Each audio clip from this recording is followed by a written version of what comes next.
given that we have an ongoing transport review and legislation that will ultimately come from it, Presiding Officer, I find it astonishing there should be such a profound dislocation between that process and this process. In my constituency of Edinburgh Weston, we have suffered a proliferation of housing development by increment over the last 20 years, which fails to recognise that that these developments are astride two of the most polluted arterial routes into Edinburgh and most congested at that.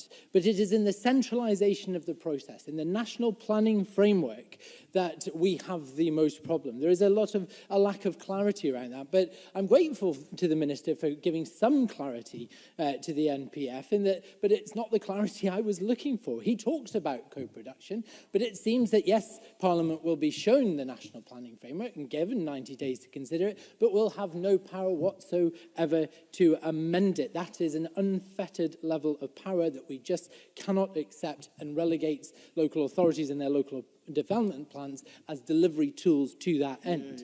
It fundamentally undermines autonomy and accountability. And I perhaps maybe understand that this SNP administration would like to allow its own administration that they lead in Edinburgh to duck the blame for the monstrous betrayal of trust in places like South Queensferry, with the South Scotston development, and in Camo, in the Camo estate, which is under planning, zone for planning right now, that they have no heed for the impact that will have on doctors' surgeries and roads infrastructure, and they have betrayed the people that sent them to that council administration. They will say, don't blame us, blame the civil service, blame Scottish ministers. We are just delivering their plans. Well, I'm not having it, Presiding Officer.